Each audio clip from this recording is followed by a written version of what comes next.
Magandang hapon po, magandang araw sa ating mga suking mga subscribers, mga bago at saka luma ha. Ingat-ingat po tayo. Pilipinas, Luzon, Visayas at Mindanao, kumusta po kayo? Nandito ako ngayon, nandito kami kasama si Miray sa Madrid kasi meron kaming inaasikaso ditong dokumento. Nag-renew na ng UWA kasi expired yung UWA namin. So hinanap ko yung yung hotel yung sinasabi na dito umano nag-check-in itong si Saldico nung pumunta dito sa Madrid. So ito yung sa gilid natin, ayan siya. So iharap ko yung camera para makita ninyo kung itong hotel na to na dito daw si Saldico nag-check-in nung pumunta dito sa Spain o sa Madrid. Tingnan niyo ito ha. So yan purmang hotel na yan Yung sa baba makikita natin yung Hermes, yung mga super branded Tapos dito yung mga katabi niya mga building na luma. So itong hotel na to na sinasabi may lumang structure ito. Ayan nasa mga 4th mga 5th floor.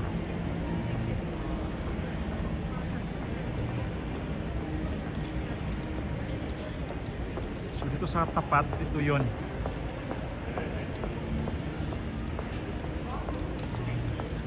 So itong kalye na to hindi to siya dinadaanan ng mga sasakyan. Lahat tinakadaan kami dito, may mga sasakyan pa dumadaan dito, kaya lang ngayon sinara na yan. So itong hotel na to, ito. Maganda nga naman, kaya lang super mahal. Kaya sabi ko, tingnan natin yung itong sinasabi nila na dito daw si Saldico nag-check-in ito. Kasi di ko alam kung magkano ang per day dito kasi mahal talaga to Ayan ang lang dito ay pinakasentro kasi to talaga.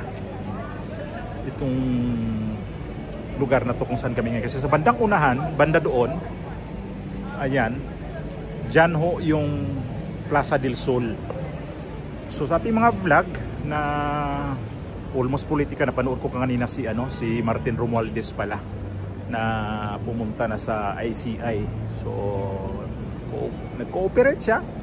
Kaya lang di natin makikita ang mga sinasabi niya doon kasi di nga matelevised So papunta tayo doon para anong oras na kami dito? Alas 12 pasado, mag-alaunan ng hapon.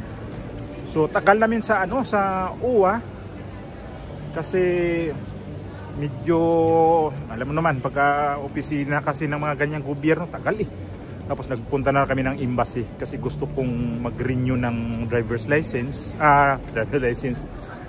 sa Comelec kasi nga pinura yung pangalan ko. Sabi ng mag-antay na daw kami ng labad daw sila ng bulletin na pwede kami mag-renew na. Pero through online ang pagrehistro ulit sa Comelec kasi tinanggal nga kami. Itong election na to, di kami nakapag-rehistro. Di kami nakapag-boto kasi tinanggal kami. So yun namin natapos ang trabaho namin dito. Unang-una yung UWA kasi ang bakit may Guardia Civil dito? Yan?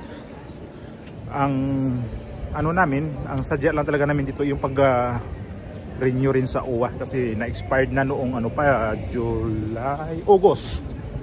So kami pupunta din ng Madrid. So babalik na rin kami kaagad ng kung saan kami nanggaling sa Sevilla kasi balikan lang kami ngayon. Kaya sabi ko, hanapin natin yung hotel ni Saldico na sinasabi. Pero mayroon ako napanood din noon na hindi rin daw dito nag-check-in sa kabilang parte sa may La Castellana. So di ko sure talaga kung saan talaga siya nag-check-in. Kaya itong lugar kung saan kami ngayon, dito kasi yung pinakasentro talaga. Kaya itong hotel na yan kung saan si Saldico, hinahanap ko talaga kung saan siya nag-check-in. Di umano, medyo may pakamahal yan. Di ko lang alam kung magkano eksaktong presyo. Ayun, sana si Saldico kung nandito, ibato ko sana sa kanya to Ako kung ibato ko to, ni Saldico ba? temperature dito sa Madrid ay hindi masyadong mainit, hindi rin masyadong malamig. Nasa ano ka? Nasa abot yata ng, hindi abot yata ng 30 degree. Nasa mga 28 yata to. So ito yung lugar dito na Puerta del Sol ang tawag dito. Ito yung pinakasentro talaga. Tsaka yung yun yung parang di kulay na yan, parang yan ang munisipyo nila dito sa Madrid. So ito yung famous na lugar. Ayan yung oso na bakyat dyan sa punong kahoy.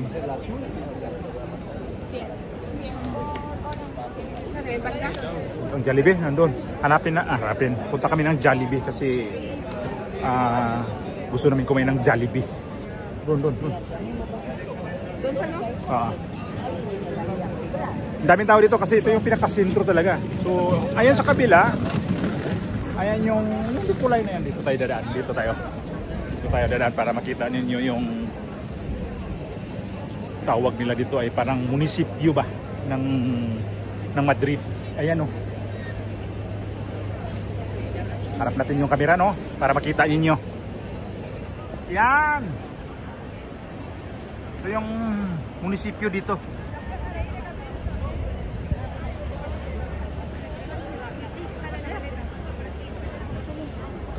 Sa tapat ito, ayan, dito ang tindahan. Maaliwalas naman yung mga tao dito, kanya-kanyang bilad sa araw kasi mas maganda magbilad ngayon dahil hindi masyadong mainit. Okay. Dito sa sa Madrid mayroon ditong Jollibee na pinakaunang Jollibee dito sa Spain. Balak nga ang taga Barcelona dito pa sila kumakain sa sa Jollibee, mga Pilipino. Pupunta dito sila sa sa Madrid pupunta pa pag mag-Jollibee. Ang layo yun mag-train pa sila. So kami naman galing ng civil, okasyon na lang din. Daan kami ng Jollibee. Ay, may na pala dito, mga Christmas decor na yung dito sa sentro. Ayan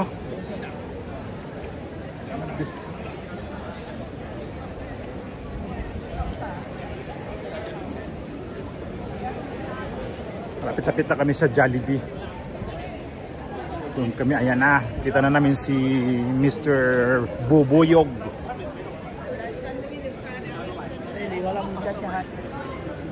Ayan si Jollibee.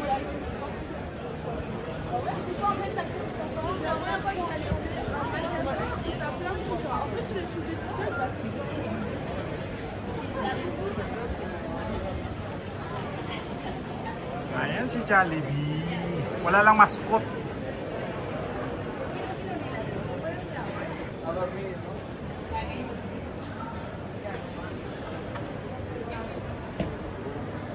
Tara, let's go. Pasok tayo.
Pagod yung binti ko sa kalalakad. Ang layo na nilakad namin. Pinakadulo So ay pinakadulo. Ay naman siya maglakad. Magbaba. Ito yung Ito yung pinaka main station dito sa train. Laki. Para ka rin nasa airport.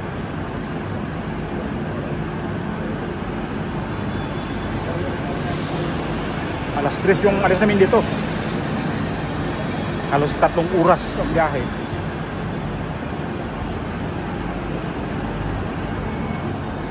Tao po. Nuestra plataforma de contenidos de entretenimiento. Si quieres más información, pregunta a nuestro personal de a bordo. Dale al play y disfruta más del viaje. This train has the Play Renfe service, with access to the internet and our entertainment content platform. If you would like more information, ask our onboard personnel. Hit play and enjoy the journey even more. Bajad el volumen de vuestros móviles y utilizad las plataformas para hablar. Hagamos